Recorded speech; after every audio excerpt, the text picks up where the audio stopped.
Jean-Louis Morel, que vous connaissez sans doute tous, en tout cas qui est professeur émérite en biologie pour l'environnement à l'Université de Lorraine, qui est aussi professeur associé à l'Université Sun Yat-sen de Canton. Je reparlerai de l'Université Sun Yat-sen parce que tu y as maintenant, je suppose, quelques attaches, puisque ça fait un petit moment que tu travailles en collaboration avec cette université. Tes travaux sont des travaux très, très originaux sur les milieux anthropisés. Qui ont été reconnus internationalement et qui se tournent sur les problèmes de fonctionnement et de réhabilitation, notamment des sols urbains ou des sols industriels et miniers. Et on comprend combien tout cela est important pour notre région. Et tu as su développer donc des procédés innovants aussi pour remédier, trouver des solutions et valoriser donc les sols dégradés. Tu as inventé le concept de l'agromine et tu es un adepte de la phytoremédiation et notamment du côté valorisant de la chose, puisque l'objectif pour toi a été de développer notamment des procédés qui visent à utiliser des plantes pour extraire donc des métaux stratégiques, et c'est une caractéristique qui a fait le tour de la Terre, dont on parle un peu partout. Et d'ailleurs, il faut que je t'en parle. J'ai oublié, parce que mon fils qui travaille en Angleterre m'a dit surtout si tu le rencontres, il faut que tu lui en parles, parce que dans mon université, les équipes voudraient travailler sur les techniques de phytoextraction. Donc, tu me feras penser de t'en parler à la fin de ton exposé. Quelque chose d'important aussi pour toi, c'est la formation, bien évidemment, en tant qu'enseignant à l'université, et tu as été aussi à l'origine de formations en environnement et en sciences et génie de l'environnement, donc notamment à l'ENSAIA depuis les années 90, et ça t'a conduit tout ça assez naturellement à fonder un laboratoire qu'on connaît bien, qui existe aujourd'hui, qui s'appelle le laboratoire Sol et Environnement, et qui a conduit notamment à créer ce groupement d'intérêt scientifique sur les friches industrielles qu'on connaît, le GISFI, avec sa plateforme à Omécourt, qui est une plateforme remarquable sur laquelle on peut prendre vraiment son pied, on peut faire plein d'expériences et de manipulations, et beaucoup nous envient d'avoir cet outil. Bien sûr, tu as travaillé à l'international. Je parlais de l'université Sun Yat-sen de Canton, avec qui tu développes un laboratoire international associé, donc qui s'appelle Ecoland et qui est consacré au service écosystémique rendu par les territoires contaminés. Puis tu as travaillé aussi avec les collègues du Canada et notamment avec l'université du Québec en Abitibi-Témiscamingue. Et un des souvenirs personnels que j'ai, c'est aussi de ton rôle à la vice-présidence de la recherche à l'INPL, puisque c'était au début des années 2000 qu'on a commencé à interagir, et notamment sur la problématique du CO2 dont tu vas nous parler ici. Tu as été à la tête d'un certain nombre de conseils scientifiques et de fondations, donc aussi bien au niveau national qu'au niveau international. Et puis, tu as toujours été attaché aussi au transfert de connaissances et à la valorisation de ces connaissances au travers de la création d'entreprises. C'est le cas de Microhumus que tu as créé en 2007, Econic en 2016, donc qui sont spécialisés dans la remédiation des sols et dans l'agromine. Et puis aussi du cabinet d'expertise environnementale où tu travailles aujourd'hui, qui s'appelle Consulting, que tu as créé donc en 2019. Donc Jean-Louis, je te donne la parole pour nous parler des puits de carbone.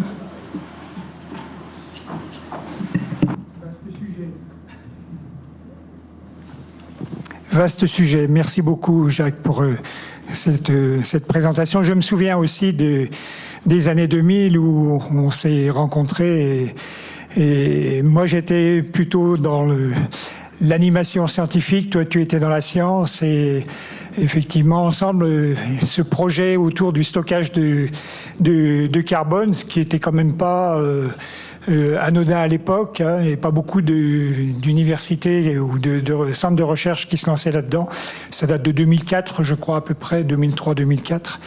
Eh bien, l'histoire stockage de carbone a commencé à ce moment-là. Alors aujourd'hui, je vais vous parler de puits de carbone. C'est effectivement un vaste sujet. Je suis loin d'avoir toutes les compétences parce qu'étant vaste, eh bien, il couvre beaucoup de champs disciplinaires, dont certains qui sont largement détenus par Jacques et qui m'aidera. On a d'ailleurs monté cette présentation ensemble. Donc, vous savez tous l'accord de Paris, 2015, la COP 21, limiter le réchauffement de la planète, 1,5 degré au-dessus des niveaux pré-industriels. Et puis l'année 2024 qui s'avère être l'année la plus chaude jamais enregistrée.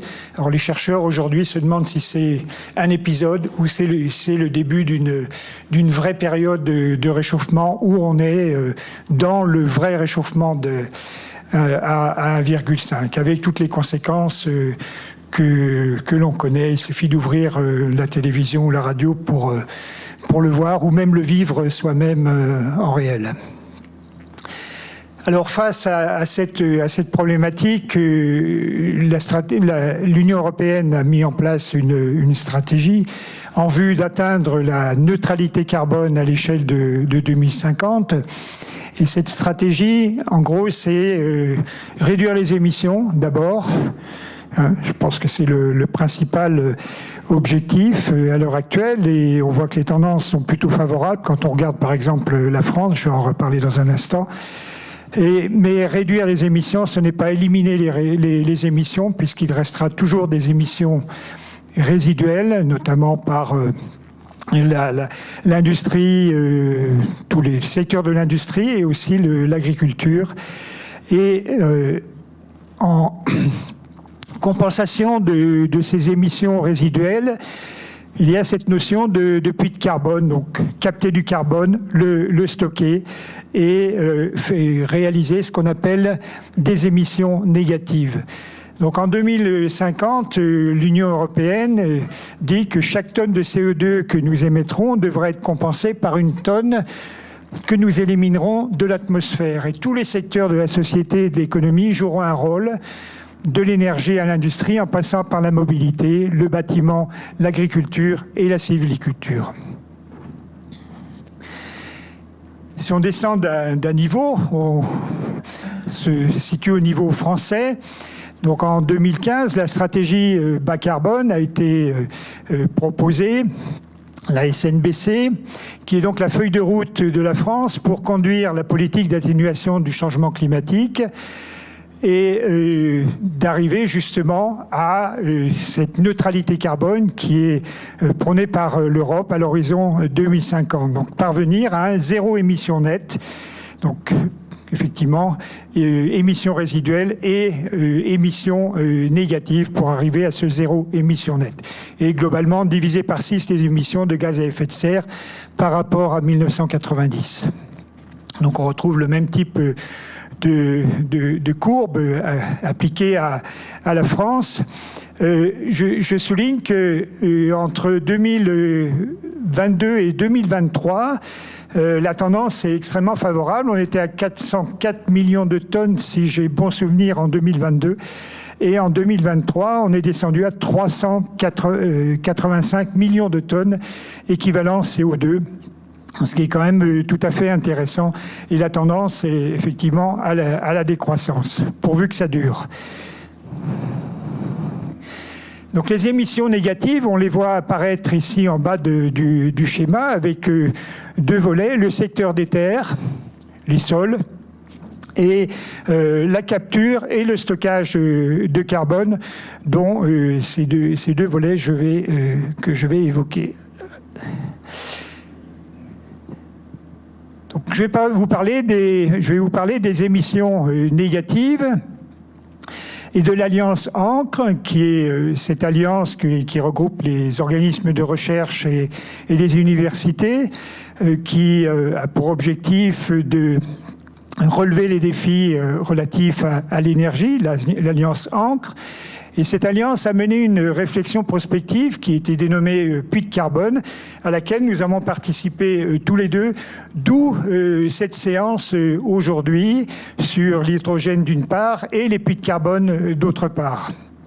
Donc ce groupe de travail a réuni des collègues de différents horizons et aujourd'hui je me fais rapporteur d'une certaine manière de l'ensemble pour évoquer avec vous les possibles solutions de stockage de carbone.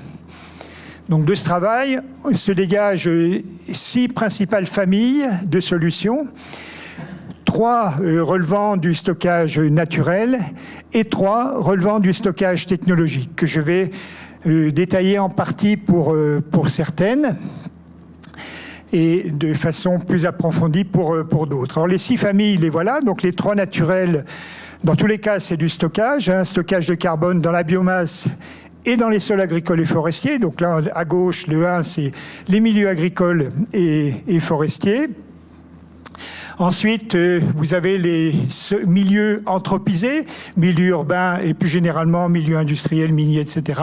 Et puis les milieux aquatiques et l'altération des roches. Donc ces 3 stockages représentent ce qu'on appelle les puits de carbone naturels.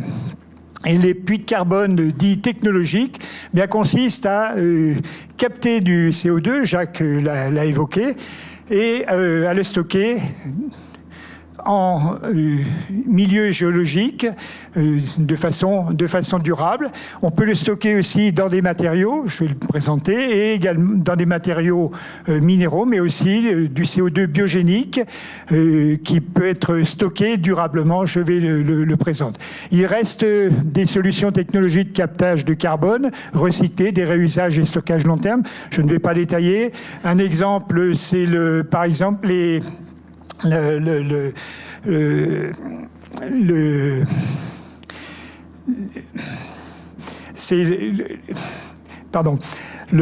fait que sur un bateau, un pétrolier ou un porte-container, on introduise des systèmes de captage du CO2 émis par les moteurs. Ce CO2 est capté, stocké, puis déversé au port où il est ensuite réutilisé pour fabriquer de nouveaux carburants. C'est donc cette solution 6 que je ne vais pas évoquer en détail maintenant. Alors une chose importante, on parle de puits de carbone, mais ça doit être des puits de carbone durables. C'est pas pour une dizaine d'années. Il faut que la séquestration soit suffisamment longue pour parler de puits de carbone, au moins un siècle, pour espérer avoir des effets sur le climat. Alors je remonte, je commence par les puits technologiques, les 5, numéro 5, stockage de carbone dans des matériaux via la minéralisation. Jacques l'a un peu évoqué, c'est la formation de carbonate stable, carbonate de calcium, de fer, de magnésium, à partir de CO2, une combinaison de ces cations et du CO2. Et on peut utiliser pour ça différents matériaux, des roches, des résidus miniers, des sous-produits industriels ou toute une gamme de déchets, dont un bon nombre de déchets issus du bâtiment, de la déconstruction.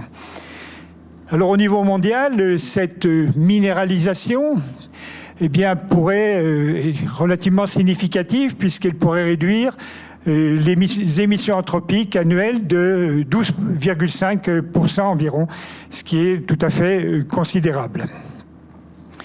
Le deuxième volet de captage dans des matériaux, ça concerne ce qu'on appelle les produits biosourcés, donc des produits qui sont issus de la biomasse, qui contiennent du carbone donc biogénique, qui sont utilisés préférentiellement aux produits d'origine fossile qui sont fortement émetteurs, eux.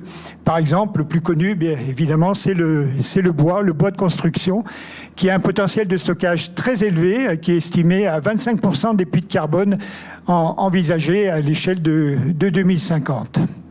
Alors d'autres biomasses sont également envisageables, comme le chanvre, le lin, le liège, etc. Et une question importante pour répondre au principe précédent de d'une longue durée du stockage, c'est l'allongement de la durée de vie des produits, leur réutilisation, leur recyclage, c'est notamment valable pour le bois. On ne construit pas que pour 20 ans, il faut effectivement pouvoir recycler ce bois utilisé, qui est de plus en plus utilisé dans la construction. Alors le captage et le stockage géologique, bon, ça c'est le champ de Jacques. Là je marche sur des œufs. Donc l'idée est quand même très simple, hein. En tout cas moi je la comprends. C'est stocker, capter et stocker du CO2 qu'on peut capter directement dans l'atmosphère, hein, ça porte un acronyme DAX, ou à partir de la combustion, hein, du CO2 qui est émis suite à la combustion de biomasse, comme par exemple de la biomasse énergie. Donc on capte ce CO2 et ensuite on le stocke dans le sous-sol, dans des systèmes comme vous pouvez le voir ici. Donc on a parlé des aquifères salins, en voilà un exemple, des réservoirs pétroliers de gaz épuisés et puis des filons de charbon non exploités, etc. Donc il y a différentes solutions qui ont été évaluées en France et on est vraiment dans du faisable au plan du stockage. Alors à noter le biochar, vous avez sans doute entendu parler de ce matériau, hein, qui est un produit issu de la pyrolyse de matières organiques. Cette pyrolyse, qui est donc une montée en température très élevée des matériaux en absence d'oxygène, eh bien, produit un solide, un gaz et un liquide. Et le solide, c'est du biochar, une espèce de charbon de bois, qui a des vertus tout à fait extraordinaires. D'abord, il est très stable. Donc, il est envisagé d'être utilisé comme matériau pour le stockage durable. Dans les sols, en agriculture, il a aussi des vertus positives sur la fertilité des sols. Dans les sols pollués, le biochar capte les polluants, notamment les métaux lourds, de façon plus ou moins durable, mais en tout cas, il réduit la disponibilité des métaux. Donc, c'est un produit tout à fait intéressant, qui pourrait nécessiter un exposé à lui seul, tellement il pose des questions, notamment sur ses effets, mais aussi sur pourquoi finalement on a peu de biochar à l'heure actuelle qui est utilisé. Et puis le dernier point, c'est la technologie NEX. Alors c'est une technologie qu'a inventée mon collègue et ami Jacques, hein, dont je vais dire quelques mots, hein, qui permet de capter cette fois les émissions naturelles d'un territoire et de les séquestrer. Alors un exemple de cette What's Next, hein, c'est l'émission naturelle de dioxyde de carbone avec capture et séquestration, voilà ce que veut dire NEX. Et donc c'est analogue au DAX ou au BEX. Et les travaux qu'ils ont menés démontrent que on peut capter une émission naturelle, presque 2000 tonnes de CO2 par an sur une surface de 400 mètres carrés, et cette émission est ensuite, donc elle est captée, puis elle peut être stockée en milieu profond, où le CO2 peut être aussi réutilisé. Donc ça, ce sont des perspectives. Donc ça, Jacques pourra développer au besoin pour préciser la technologie et sa portée.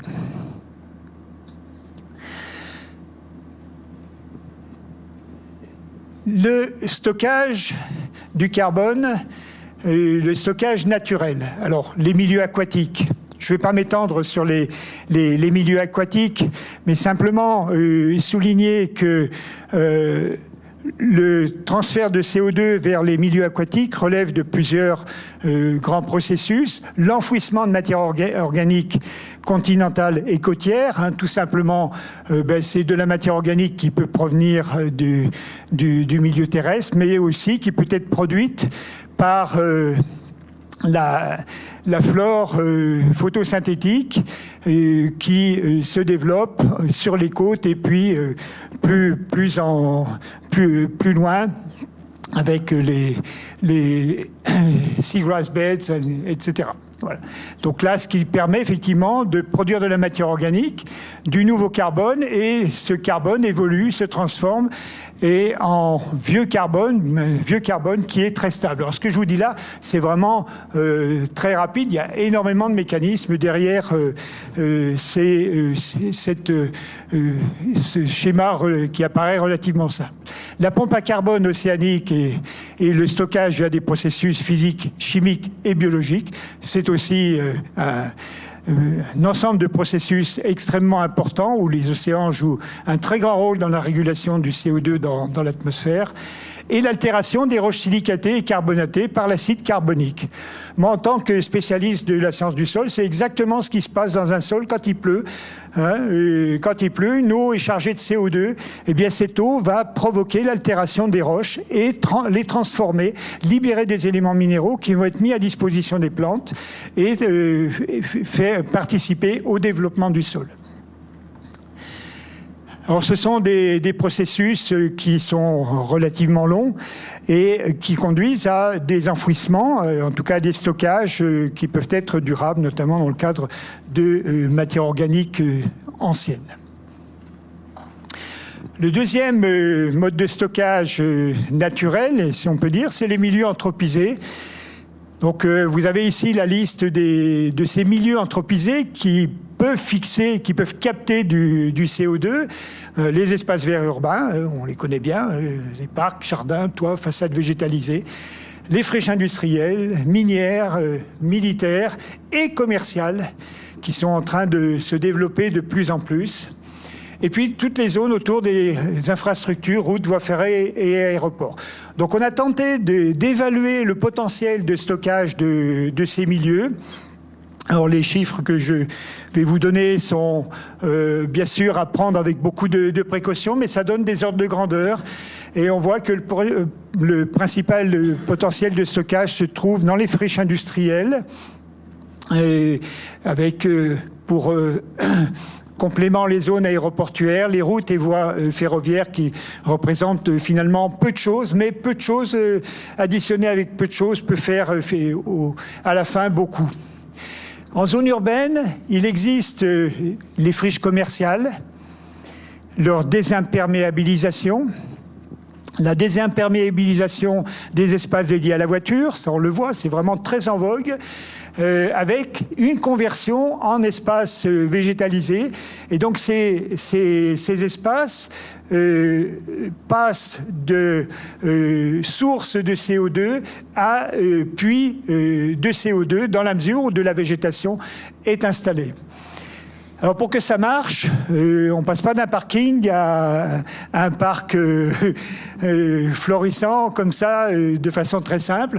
Pour que ça marche, eh bien, il faut des sols adaptés et des sols qui soient capables de remplir une très large gamme de services écosystémiques. Donc dans mon labo, on a au GISFI, on a développé des procédés de construction de sols qui permettent effectivement de passer de friches industrielles où les sols sont dégradés à des écosystèmes restaurés tout à fait fonctionnels qui rendent un grand nombre de services dans lesquels on s'aperçoit que le carbone peut être stocké de façon durable. Et il faut aussi pouvoir disposer de sources de carbone stables. Quand on fait une excavation, on veut stocker du carbone stable, comme des sous-produits industriels et le biochar que j'évoquais. Et le dernier groupe, la dernière famille de stockage naturel, eh bien, c'est tout ce qui se passe dans nos forêts et dans les milieux agricoles. On estime que 4 à 5 milliards de tonnes de carbone seraient stockées dans les sols et forêts de France métropolitaine. C'est considérable. Et c'est l'ADEME qui propose ces chiffres, qui sont largement repris, mais qui pourraient être restitués par l'atmosphère en cas de destruction. Donc là, on est face à un véritable problème. On a un puits, mais ce puits peut très bien basculer en source dès lors que les sols sont dégradés, dès lors que la forêt est détruite. Et les émissions françaises, eh bien, on considère que 20% sont captés chaque année par ce puits de carbone naturel. Donc le principal processus, bien sûr, c'est la photosynthèse, hein, et cette photosynthèse permet le stockage sous forme de matière organique à la fois dans la biomasse et dans les sols, comme vous le voyez sur cette image ici. Et les sols représentent une part très importante du carbone stocké. L'évaluation montre qu'on a à peu près 90 millions de tonnes de CO2 équivalents par an qui sont stockés, ce qui représente plus de 20% des émissions de CO2 équivalents.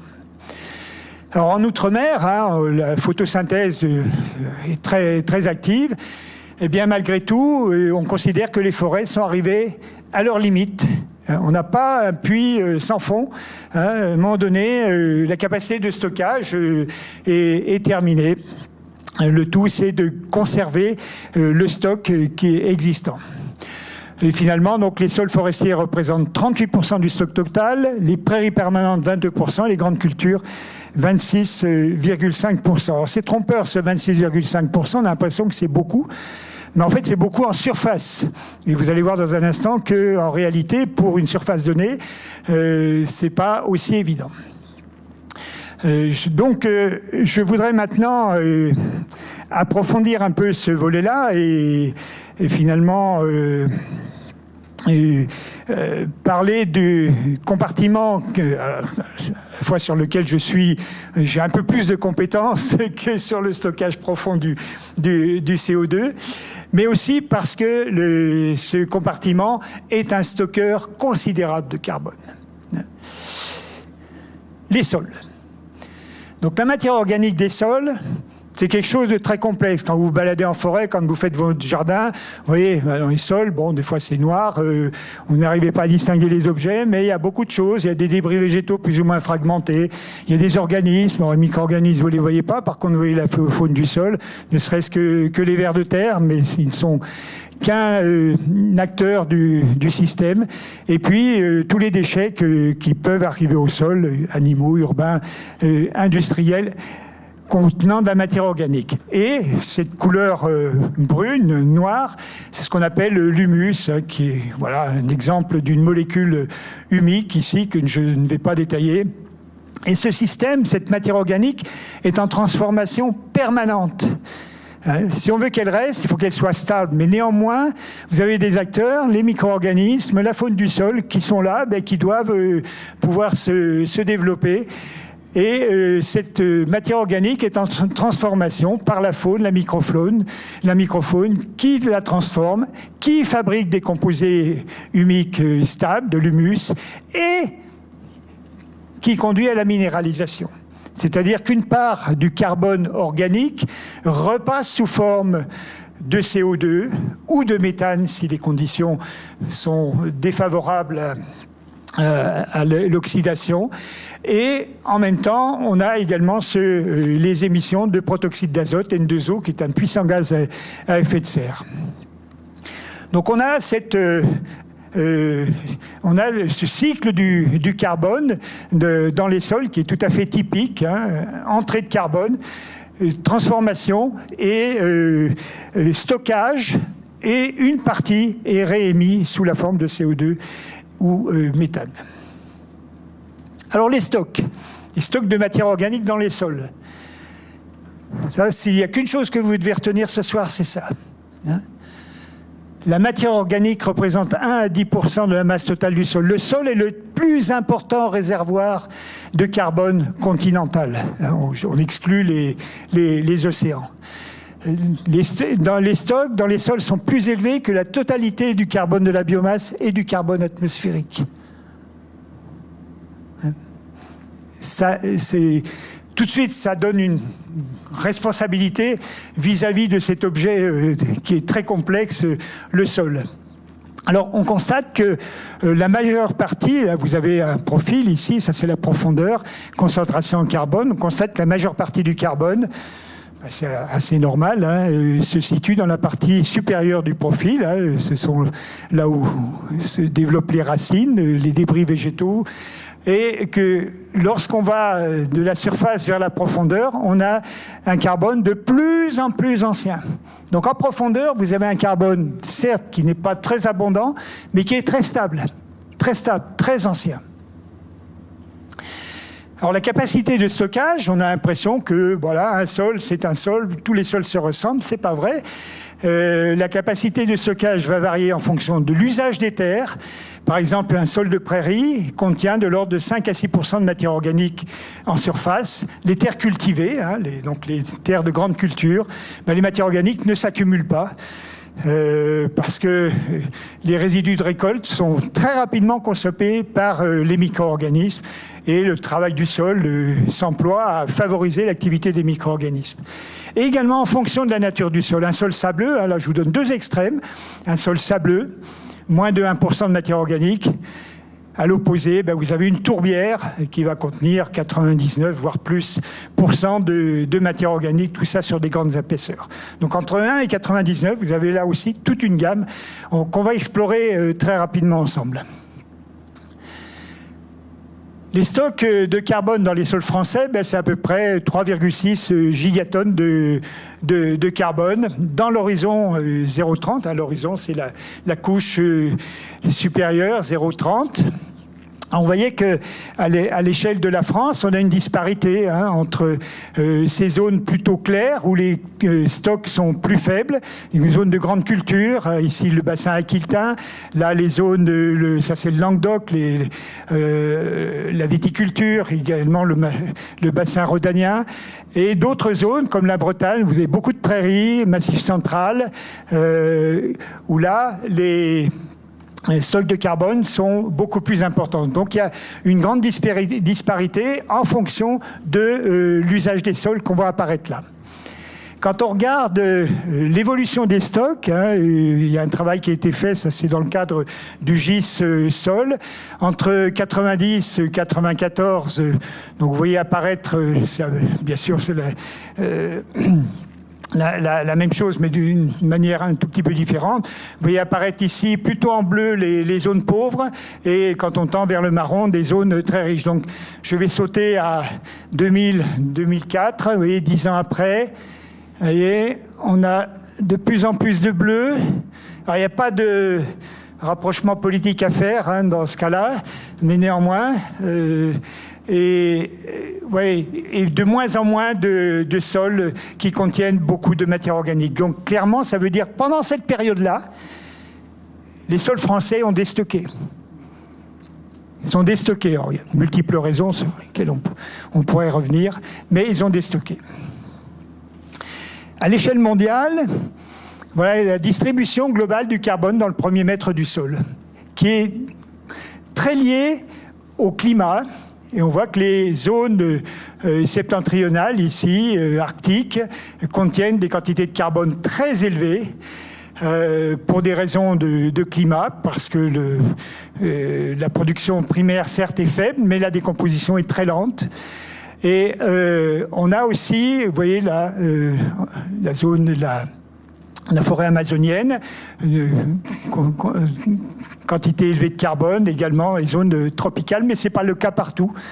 Parce que les sols tropicaux déforestés perdent très vite leur carbone et d'une certaine manière sont beaucoup plus pauvres en carbone que les sols du nord, voire même de nos régions, ici, régions tempérées.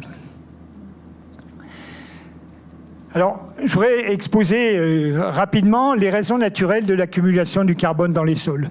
Ça me permet aussi de vous montrer la diversité des sols. Et en commençant par l'absence ou la quasi-absence de décomposition. Donc là, on est en Arctique.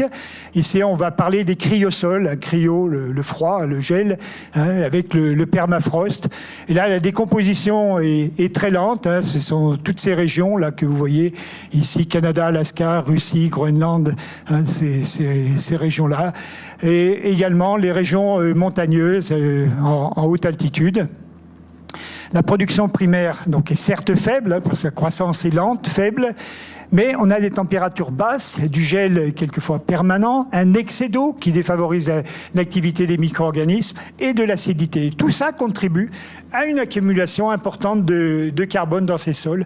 Et ce qui fait que ces cryosols, quand moi j'étais jeune élève, on ne parlait pas des cryosols, hein, et aujourd'hui c'est devenu un enjeu extrêmement important parce qu'ils contiennent 50% du carbone organique global. 50% du carbone organique global. Et ce qui fait que le réchauffement de l'atmosphère, on sait que ça se réchauffe beaucoup plus vite à ce niveau-là,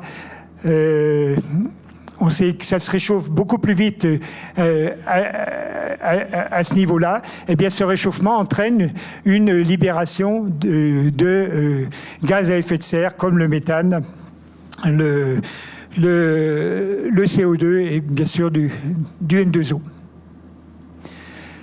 Alors, un autre exemple, bon, Jacques me fait signe qu'il faut que j'accélère un petit peu. C'est à 2-3 kilomètres à vol d'oiseau ici, plateau de Haye. Voilà ce qui se passe dans les sols du plateau de Haye. Armand reconnaît là les renzines, une stabilisation physique, en fait, où la matière organique est enrobée de carbonate de calcium et protégée physiquement contre la dégradation, la décomposition par les décomposeurs, la faune du sol, et ensuite la dégradation par les micro-organismes. Ce qui fait que dans ces sols, on a une accumulation de matière organique et des sols noirs très épais. C'est pas tous les sols du plateau de Haye, mais certains sont effectivement très, très épais. Un autre exemple, c'est la stabilisation chimique de la matière organique, la mélanisation. Donc, bien sûr, le fait qu'un sol prenne une couleur noire avec cette réaction, la réaction de Maillard, qui est largement connue. Alors c'est un des mécanismes que j'ai pris pour exemple ici. Il y a beaucoup d'autres mécanismes qui entrent en jeu, qui conduisent à la formation de composés stables. Cette réaction de Maillard, qui est née à Pont-à-Mousson, je crois, et qui est donc une réaction entre des groupements carbonyles et amines, et que vous faites quand vous faites chauffer, vous faites cuire de la viande ou quoi que ce soit, en tout cas qui est des sucres et des acides aminés, vous avez des produits bruns qui se forment, qui sont issus de la réaction de Maillard. Mais dans les sols, c'est le même processus qui s'y passe, qui se déroule, parce que quand le climat est chaud et contrasté, on a des montées en température qui suffisent à fabriquer ces mélanoïdes. Alors donc là, il y a le cas des renzines qu'on vient de voir. Il y a la réaction de Maillard dans les renzines du plateau de Haye, dans certains coins, où ce sont des milieux très secs et très chauds en été. Et puis les tchernozèmes. Alors je voulais quand même vous parler des tchernozèmes rapidement, parce que ce sont des sols à très fort enjeu. Et qui se sont développés dans des climats à fort contraste saisonnier. Donc ils sont aussi ce qu'on appelle des sols zonaux. Ils ont une distribution zonale. On va les retrouver, vous voyez, en Europe, ici, et en Russie, et puis en Amérique du Nord, principalement au Canada et un petit peu aux États-Unis. Et là, on va retrouver la réaction de Maillard, mais là, à nouveau aussi, beaucoup d'autres réactions. Ce sont des sols à très haute fertilité. À très haute fertilité. Vous avez une accumulation de matière organique sur à peu près 50 cm d'épaisseur. Et vous voyez, ici, un zoom sur l'Europe, la Russie, là, vous avez l'Ukraine. Et en Ukraine, vous avez une très forte proportion de tchernozèmes qui, on peut le penser, joue un rôle dans ce qui se passe en Ukraine, mais c'est pas forcément la seule raison. Mais moi, ce que j'y vois en tant que pédologue, eh bien, c'est que ces sols ici sont ouverts. Vous voyez, ce soldat circule dans des tchernozèmes. Ces sols sont ouverts, la matière organique est exposée à l'oxydation et elle se décompose. Ces sols sont bombardés, la terre est projetée et la matière organique est là aussi exposée à l'oxydation, et ça conduit à un déstockage massif de carbone dans ces milieux. Voilà. Et la stabilisation physico-chimique, alors je vais peut-être la passer rapidement. C'est un autre phénomène qui est important, qu'on va observer dans des sols volcaniques, où il y a ces silicates d'alumine qui sont mal cristallisés, les allophanes, qui sont des véritables pièges à matière organique. Toute la matière organique qui passe est piégée et immobilisée. Et ce qui fait que là aussi, on a des sols noirs. Ando, si je me souviens bien, veut dire noir en japonais, puisqu'au Japon, il y a effectivement beaucoup d'endosols. On va en retrouver dans la cordillère des Andes, dans un certain nombre d'endroits volcaniques. Et si j'ai voulu vous montrer ça, c'est qu'il joue un rôle dans la séquestration de la chlordécone. Vous avez entendu parler de cet insecticide qui a été utilisé pendant de nombreuses années et qui continue à être dans les sols pour la bonne raison qu'il est peu biodégradable. Il est chloré avec des difficultés de dégradation, mais aussi parce qu'il est piégé dans les sols. Et il est libéré très lentement. Les estimations montrent que pendant 100, 200 ans, on verra sortir de la chlordécone de ces sols-là. Voilà, alors... Je conviens que je suis très long. Comment faire pour augmenter le taux de matière organique dans les sols?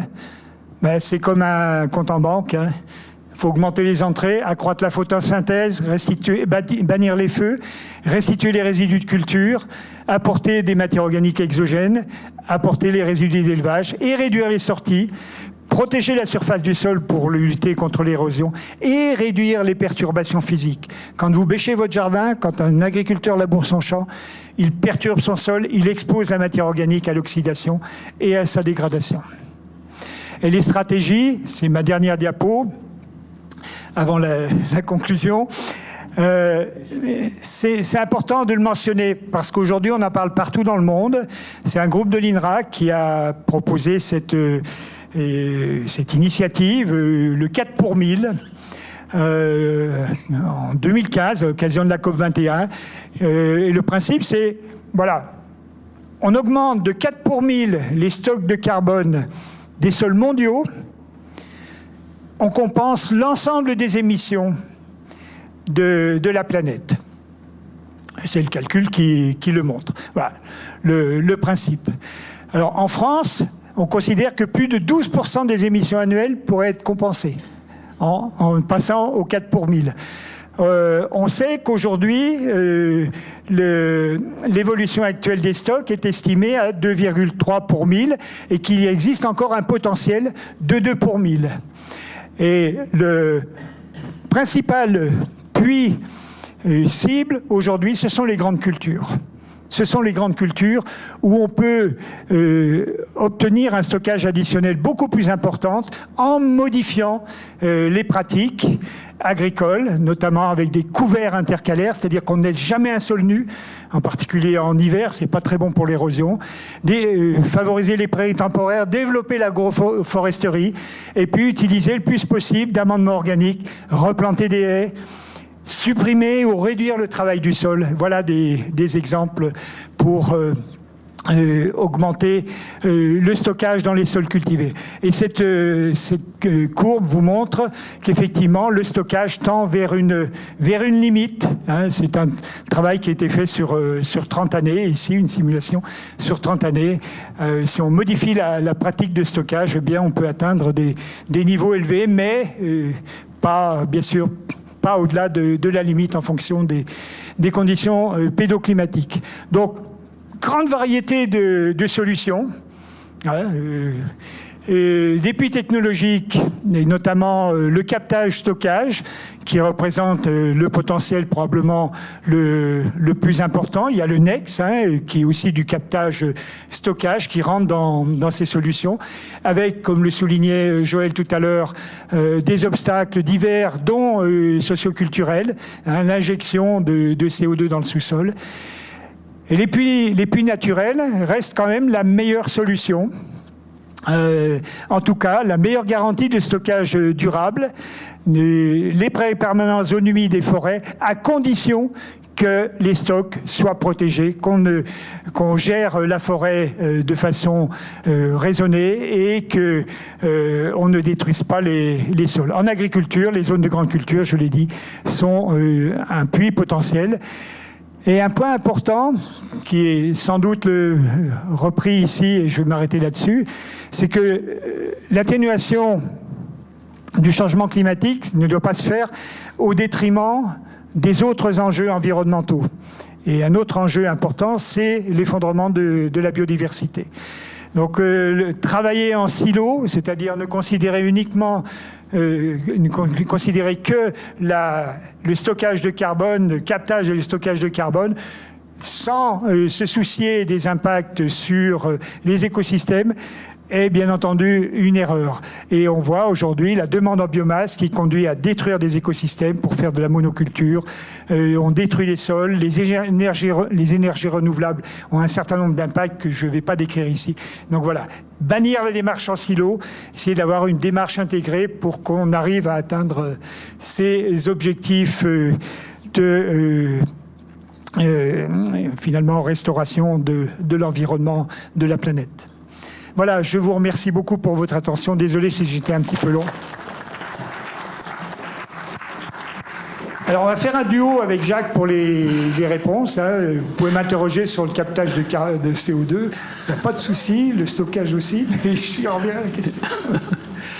Bien, merci Jean-Louis. Donc, on a le temps pour quelques questions. Oui. Une question toute simple. Il y a plein d'inondations sur ces sols qui sont engorgés d'eau pendant un bout de temps. Qu'est-ce qui se passe ? Avec l'excès d'eau, alors vis-à-vis de... Si c'est de l'excès d'eau en hiver, l'activité biologique est relativement faible.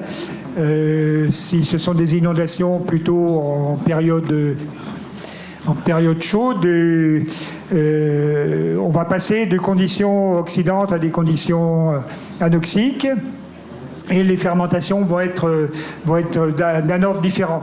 En même temps, les inondations sont faites pour disparaître, c'est-à-dire que les sols sont submergés pendant une période qui, j'imagine, n'est pas suffisante pour modifier de façon significative le cycle du carbone. Oui. Une question comme ça pour l'hydrogène, c'est bien, mais on va l'utiliser et on va l'oxyder, on va faire de l'eau, de la vapeur d'eau, et la vapeur d'eau, c'est un gaz à effet de serre. Qu'est-ce que vous dites de ça ?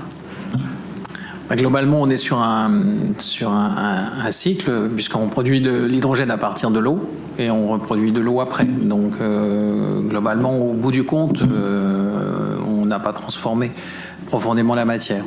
Après, ça se regarde à différentes échelles. Si on est à l'échelle globale ou si on est à l'échelle d'utilisation, c'est une des questions qui est posée sur l'électrolyse notamment. Un des points importants que j'ai pas à signaler, mais c'était pas l'objectif de la présentation, c'est en effet le problème de l'eau, hein, parce que si on veut produire de l'hydrogène à partir d'eau, eh bien, il faut avoir une eau et une eau de qualité pour produire l'hydrogène, et ça c'est un challenge qui est très important si on veut faire de l'électrolyse à grande échelle. Je parle de la vapeur d'eau en suspension, qui est un gaz à effet de serre, comme le CO2 ou autre, ou le méthane. Oui, la problématique est plus sur l'hydrogène, le fait de pouvoir faire des composés, des OH, en fait, des hydroxyles au niveau de l'atmosphère, qui vont avoir en effet, un peu comme la molécule d'eau, donc un potentiel de gaz à effet de serre qui est relativement important. Donc ça a été démontré, il y a quelques articles sur le sujet, mais c'est encore en débat aujourd'hui sur un bilan global qui est à rediscuter, mais c'est un sujet en effet important. Et on peut essayer de contrer tout ça, puisque, bon, comme pour le CO2, de toute façon, un des objectifs, c'est de prendre en compte tous les effluents sur tous les projets qu'on peut mettre en œuvre et de faire en sorte de pouvoir les capter et d'éviter que ces effluents partent à l'atmosphère. Très honnêtement, aujourd'hui, on utilise du fossile et on continue à produire du CO2 malgré des technologies donc, de captage et de stockage de CO2 qui sont bien maîtrisées, contrairement à ce que dit la presse et ce que disent un certain nombre de scientifiques aujourd'hui. Non, on maîtrise cette technologie depuis longtemps. En Europe, depuis 1996, on stocke dans la mer du Nord 1 million de tonnes de CO2 chaque année. Et on sait faire ça et on a maîtrisé ces stockages. On a démontré que c'était faisable. On n'a pas voulu l'appliquer, donc aujourd'hui on a toujours des hydrocarbures qu'on brûle et on produit allègrement du CO2 alors qu'on aurait une solution. On n'a pas voulu mettre en place cette solution, donc on est confronté évidemment à un problème d'excès d'émissions de CO2 aujourd'hui.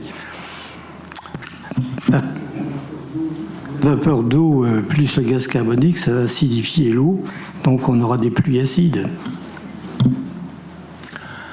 Alors c'est un autre sujet, les pluies acides. On a beaucoup travaillé sur la région, sur les problématiques de pluies acides, notamment dans les Vosges. C'est plus aujourd'hui un problème, ça a été lié essentiellement au soufre. Dans les années 80, oui. Avec le dépérissement forestier, mais qui était une combinaison de plein de facteurs. Il y avait certes les pluies acides, mais aussi les sécheresses et puis les attaques parasitaires. Et aujourd'hui, les pluies acides, du fait de l'amélioration des process industriels, ont vraiment réduit, ce qui a même amené, dans certaines régions, le colza est très gourmand en soufre. Bien, antérieurement, il n'y avait pas besoin de fertiliser le colza en soufre, et aujourd'hui, il manque de soufre. Voilà, c'est un peu le paradoxe d'un traitement environnemental qui a des effets à côté tout à fait inattendus. Bon, la fin de l'Union soviétique et la fin oui, Armand. A permis quand même globalement de fermer un certain nombre d'industries qui étaient très émetteurs de soufre et qui étaient les causes essentielles des pluies acides. Merci Jean-Louis pour ta très belle présentation. C'est un domaine très vaste, très complexe. Tu l'as remarquablement bien structuré de façon très claire. Je voudrais juste revenir sur un point. C'est la comparaison entre les prairies permanentes et les sols cultivés.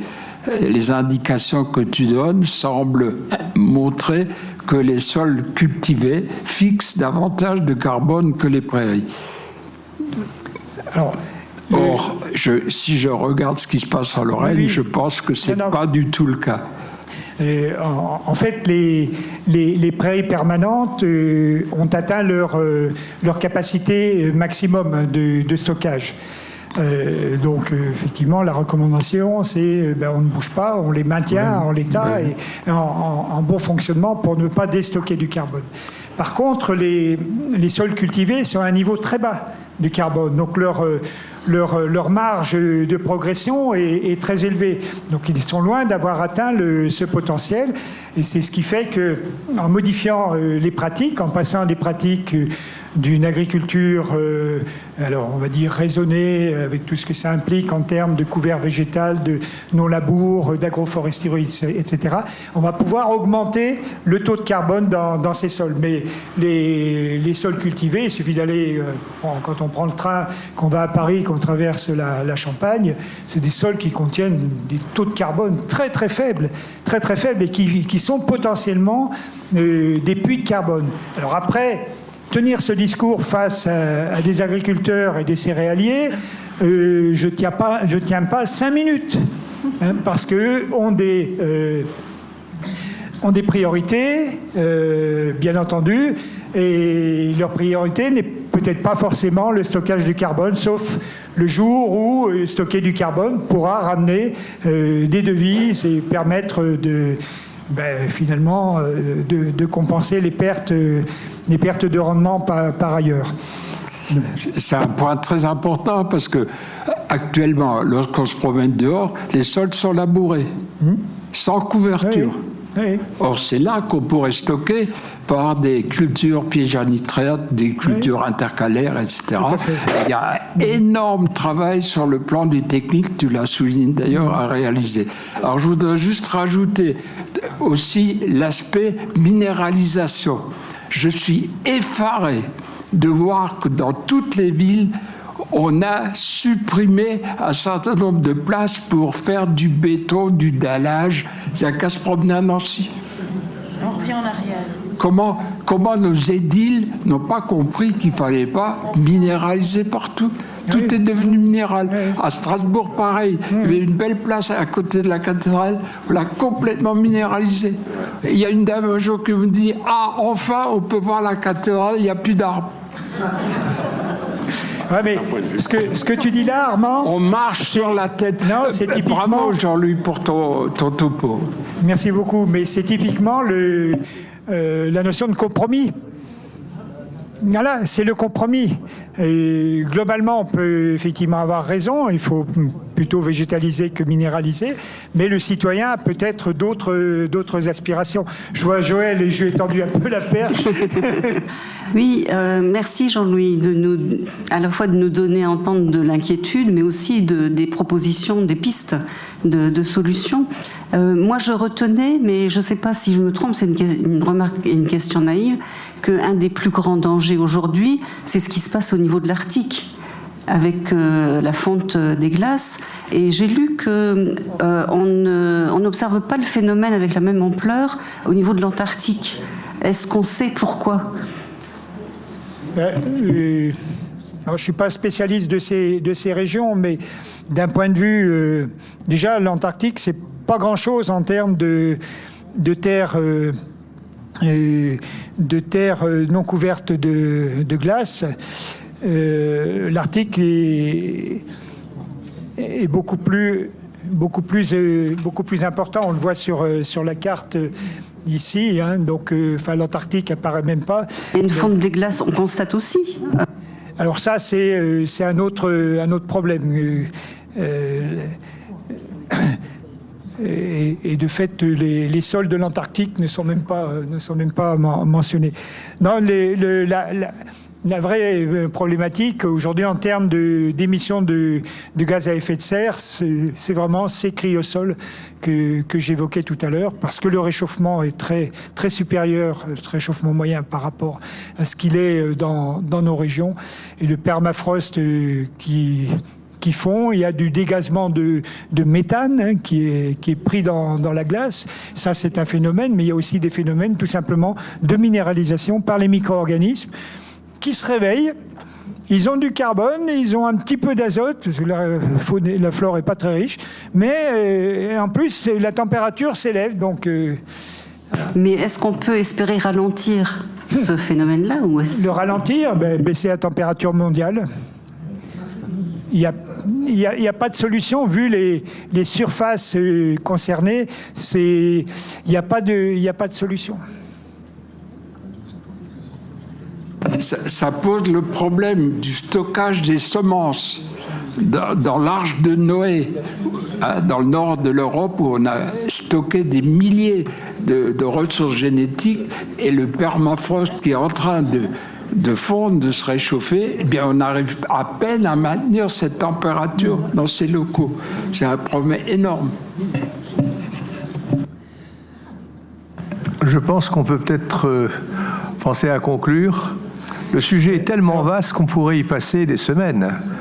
Alors, je voudrais juste dire un mot, si vous me permettez. Bien sûr. Alors, c'est pas une conclusion, c'est plutôt une réflexion que vous faites sans doute. Et on parlait à l'instant avec Armand Guckert de compromis. On s'aperçoit depuis quelque temps que dans les compromis, la composante environnementale, elle est mise sur le côté de plus en plus. Hein, on est ici dans une enceinte qui est normalement occupée par des hommes et des femmes politiques. On les entend beaucoup moins parler de ces questions, c'est beaucoup moins important. Le public aussi. Donc voilà, alors sans parler de ce qui se passe de l'autre côté de l'Atlantique. Mais chez nous, il y a un vrai problème. Je pense qu'il y a un vrai problème.